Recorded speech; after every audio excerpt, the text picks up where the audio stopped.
আসসালামু আলাইকুম। উচ্চ মাধ্যমিক ব্যবসায় শিক্ষা শাখার শিক্ষার্থীদেরকে হিসাব বিজ্ঞান ক্লাসে আমন্ত্রণ জানাচ্ছি। আমি আব্দুল করিম। আজকে হিসাব বিজ্ঞান দ্বিতীয় পত্রের উৎপাদন ব্যয় বিবরণী অধ্যায়ের উৎপাদন ব্যয় বিবরণী কি সেটি বোঝার চেষ্টা করব। একটি ইট প্রস্তুতকারী প্রতিষ্ঠানের ইট উৎপাদন এবং তা বিক্রিত পণ্যের ব্যয় পর্যন্ত জানার মাধ্যমে। তো চলো কথা না বাড়িয়ে আমরা উদাহরণের মাধ্যমে অঙ্কটি বোঝার চেষ্টা করি। ইট তৈরির জন্য প্রথমে প্রয়োজন মাটি। তোমরা দেখতেছ মাটি ক্রয় করে এবং একটি ট্রাক্টরে করে সেই মাটি ইট ভাটায় নিয়ে আনার ব্যবস্থা করা হচ্ছে। এখানে প্রথমে মাটি ক্রয় করা হয়েছে এবং তারপর পরিবহন ব্যয়, তার সাথে রয়েছে এই বেকু পরিচালনার জন্য তার ভাড়া দেওয়া হবে। তাহলে এখানে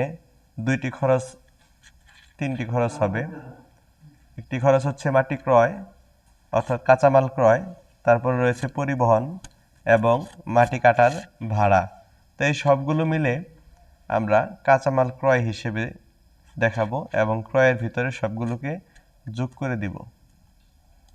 ক্রয় করে আনা মাটি এবং গত বৎসরের যে প্রারম্ভিক মাটি ছিল যা ইট তৈরির কাঁচামাল, সেগুলো এক জায়গা থেকে নিয়ে প্রক্রিয়াকরণ করা হচ্ছে। প্রথমে মাটিকে পানি দিয়ে ভিজানোর ব্যবস্থা করা হচ্ছে। মাটি যখন একটু নরম হবে তখন এই মাটিকে বিশেষ কায়দায় মণ্ড তৈরি করা হবে ইট তৈরির কাঁচামাল হিসেবে। পরবর্তীতে এই নরম মাটি দিয়ে কাঁচা ইট তৈরি করা হবে। কাঁচা ইট তৈরির জন্য প্রস্তুতকৃত মাটি যেখানে ইট তৈরি করা হবে সেখানে নিয়ে আসা হলো এবং ইট তৈরির ফ্রেমে মাটিকে রেখে কাঁচা ইট তৈরি করা হচ্ছে। এই যে মাটি ভেজানো থেকে শুরু করে মাটি প্রক্রিয়াকরণ এবং কাঁচা ইট তৈরি, এই সকল কাজে যে শ্রমিকেরা কাজ করছে একে বলবো প্রত্যক্ষ শ্রম। প্রত্যক্ষ শ্রমকে কাঁচামালের সাথে যোগ করলে মুখ্য ব্যয় বের হবে। কাঁচা ইট রোদে শুকিয়ে পোড়ানোর জন্য ইটের ভাটায়, যাকে কারখানা বলা হয়, ইটের চুল্লি, ইট ভাটা বা ইটের চুল্লিও বলা হয়, সেখানে নিয়ে যাওয়া হচ্ছে। এই চুল্লির ভিতরে যত খরচ হবে, কারখানায় যত ধরনের খরচ হবে, প্রথমে তোমরা দেখতেছ পরোক্ষ মজুরি, যে শ্রমিকেরা এখানে ইট তৈরি করছে না, তবে ইটগুলোকে বহন করছে, পরোক্ষ মজুরি। তাছাড়া রয়েছে ইট পোড়ানোর জন্য কয়লা, ইট পোড়ানোর কাঠ হতে পারে। তাছাড়া রয়েছে কারখানা মেরামত, কারখানা ভাড়া। এই সকল খরচ কারখানা উপরিব্যয়।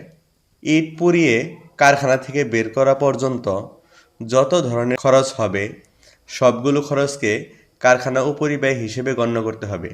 এই কারখানা উপরিব্যয় মুখ্য ব্যয়ের সাথে যোগ করলে উৎপাদন ব্যয় হয়ে যাবে। উৎপাদন ব্যয়ের সাথে চলতি কার্যের প্রারম্ভিক মজুদ যোগ এবং চলতি কার্যের সমাপনী মজুদ বিয়োগ করলে উৎপাদিত পণ্যের ব্যয় বের হবে। উৎপাদিত পণ্যের ব্যয়ের সাথে তৈরি পণ্যের প্রারম্ভিক মজুদ যোগফল থেকে তৈরি পণ্যের সমাপনী মজুদ বিয়োগ করলে বিক্রিত পণ্যের ব্যয় বের হবে।